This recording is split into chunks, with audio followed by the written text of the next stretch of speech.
হঠাৎ এক উৎকট হাসিতে সারা ঘর রি রি করে উঠল। অমন হাসি আমি জীবনে কাউকে হাসতে দেখিনি। হাসি যেন আর শেষ হতে চায় না।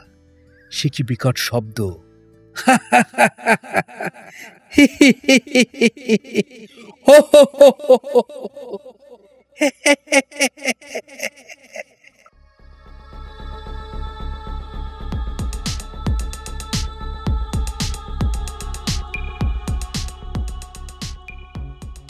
গল্পটাকের আজকের আয়োজন বিভূতিভূষণ বন্দ্যোপাধ্যায়ের অলৌকিক ও ভয়ের গল্প ভৌতিক পালঙ্ক।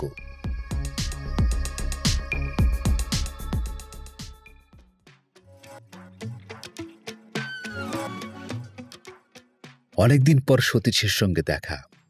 বেচারা হন্ততন্ত হয়ে ভিড় ঠেলে বিকালবেলা বেন্টিংক স্ট্রিটের বাঁ দিকের ফুটপাত দিয়ে উত্তর মুখে চলেছিল। সমস্ত আপিসের সবেমাত্র ছুটি হয়েছে। শীতকাল, আধো অন্ধকার আধো আলোয় পথ ছেয়েছিল। ক্লান্ত দেহে ছোকরা গাড়ির মতো ধীরে ধীরে পথ ভেদ করে চলেছিলাম। সহসা সতীশের জামাটা চেপে ধরে চিৎকার করে উঠলাম, আরে সতীশ যে!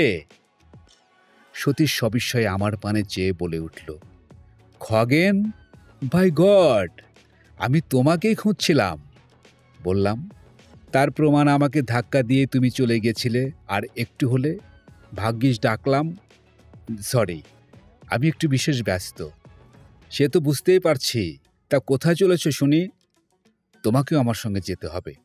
বেশি দূর নয়, যাবার পথে সব বলবো। আশ্চর্য, না বললে শুনবো না, জোর করে নিয়ে যাব। ছেলেবেলা থেকে সতীশকে চিনি।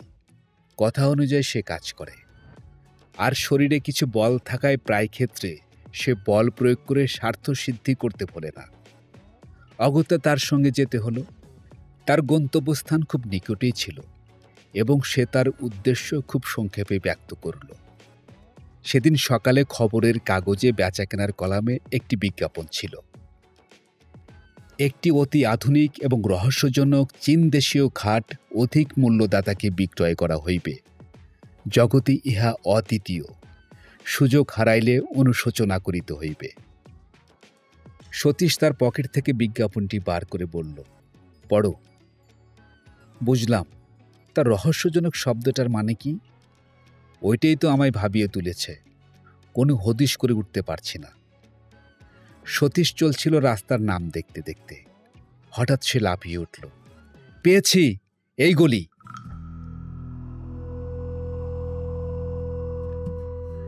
সন্ধ্যার স্তিমিত আলোকে সেই গলির পানে তাকিয়ে আমার সারা শরীরে কেন জানি এক প্রকার শিহরণ জাগল।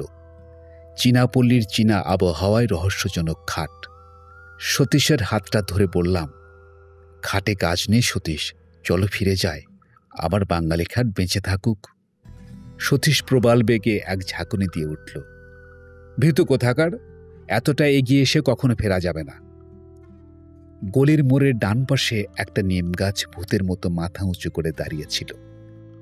ওদিকের ডাস্টবিনের মধ্যে থেকে যত সব অখাদ্য কুখাদ্যের উৎকট গন্ধ ভেসে আসছিল।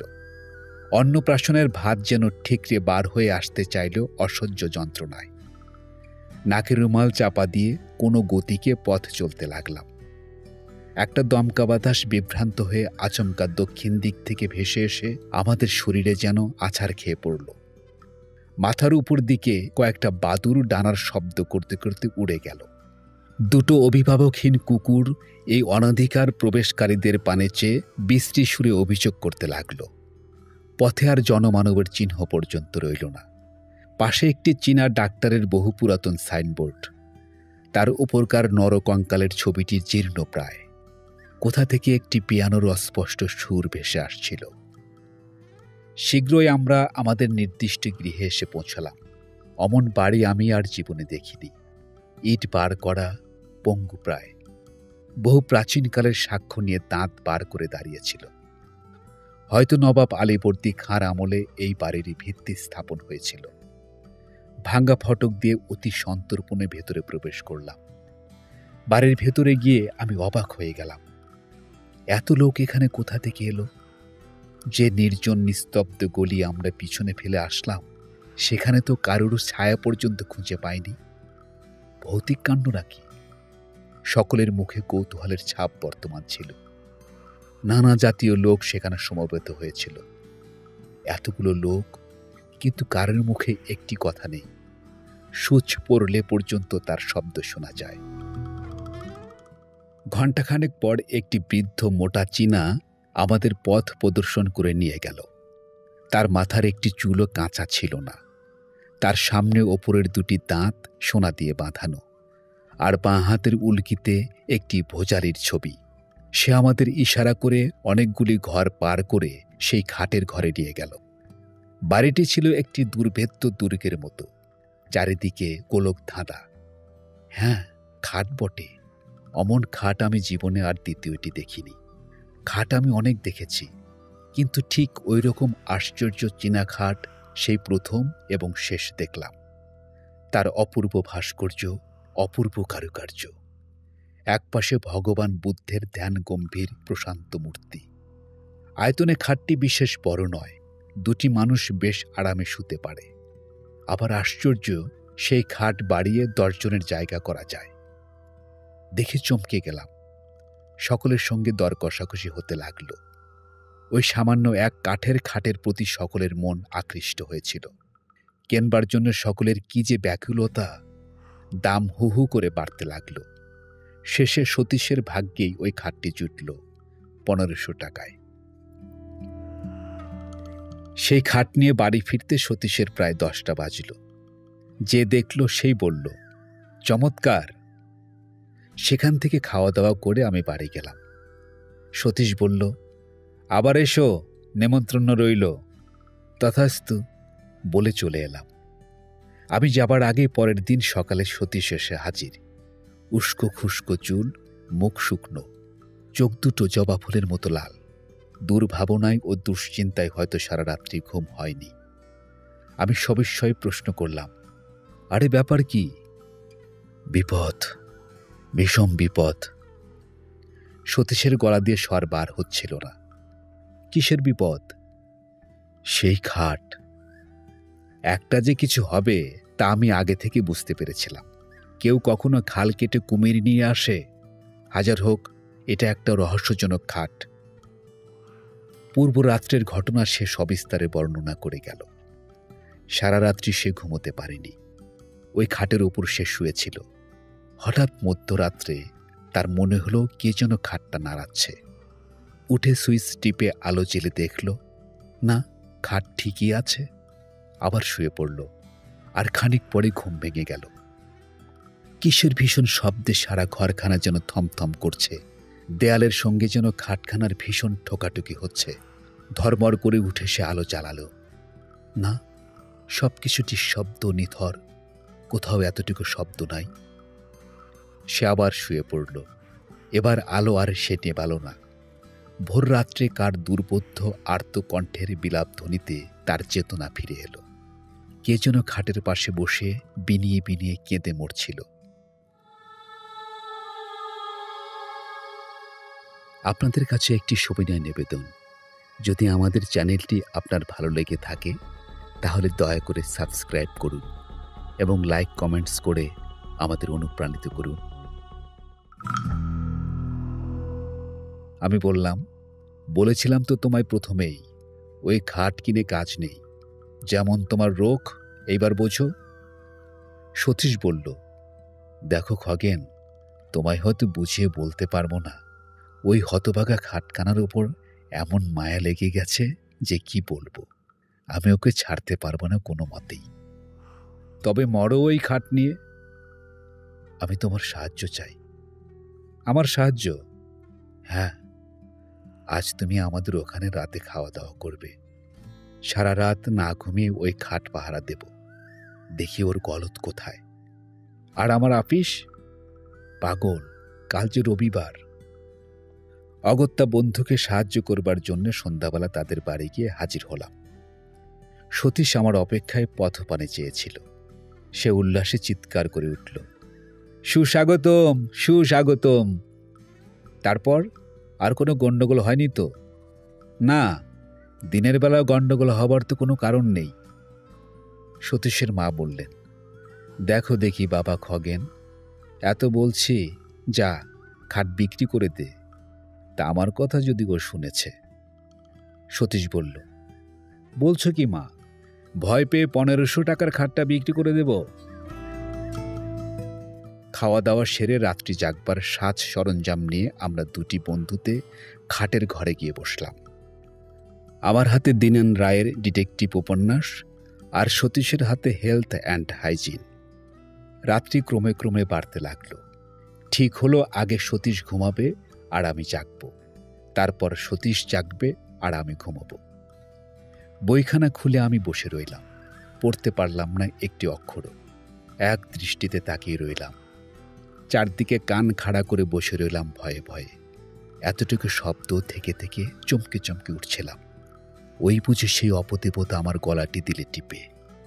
কাদের বাড়ির ঘড়িতে শুরু করে 2টো বেজে গেল। হঠাৎ মনে হলো কে যেন বাইরে বারান্দায় চলে বেড়াচ্ছে। তার পদশব্দ বেশ স্পষ্ট হয়ে উঠল। আমার সারা শরীর ডলতে উঠল, লোমগুলো খাড়া হয়ে উঠল। হঠাৎ সশব্দে খোলা জানালাটা বন্ধ হয়ে গেল। মুহূর্তে বোধ হলো আমি যেন শূন্যে উঠে গেছি। আমার জ্ঞান লোপ পেয়ে গেছে। আমি মৃত না জীবিত তাও ঘোর সন্দেহের বিষয় হয়ে উঠল। আমি সবাই ডেকে উঠলাম, সতীশ, সতীশ। সতীশ ধর্মর করে উঠে বসল। ব্যাপার কি? ভয়ে বিস্ময়ে আমার মুখ দিয়ে কোনো কথা বেরুল না। সতীশ আমার 2 কাঁধে হাত দিয়ে নাড়া দিয়ে ডাকল, খগেন, খগেন। আমি আঙ্গুল দিয়ে কপালের ঘাম মুছে বললাম, ওহ, যা ভয় পেয়েছিলাম তা তো বুঝতেই পারছি। যাক, আর তোমায় জাগতে হবে না, তুমি ঘুমাও, আমি জেগে বসে আছি। না, আমারও ঘুমিয়ে কাজ নেই, আর তাছাড়া ঘুমও আমার হবে না আদৌ। ভীতু কোথাকার। তারপর ভীতু আমি ও সতীশ দেয়ালে ঠেসান দিয়ে বসে রইলাম। আমরা দুজনে নিঃশব্দে জেগে রইলাম। কেউই একটিও কথা কইলাম না। আমি খোলা জানলা দিয়ে বাইরের টুকরো আকাশের পানে একদৃষ্টে তাকিয়ে রইলাম। অসংখ্য তারকা মিটমিট করে জ্বলছিল। বোধ হলো তারা যেন আমাদের বিপদে ফিক ফিক করে হাসছিল। আমরা চুপটি করে বসে আছি। এমন সময় হঠাৎ ইলেকট্রিকের আলো দপ করে নিভে গেল। আমরা সমস্বরে বলে উঠলাম, কে? বোধ হলো কে যেন মেন সুইচ বন্ধ করে দিয়েছে। হঠাৎ এক উৎকট হাসিতে সারা ঘর রি রি করে উঠল। অমন হাসি আমি জীবনে কাউকে হাসতে দেখিনি। হাসি যেন আর শেষ হতে চায় না। সে কি বিকট শব্দ!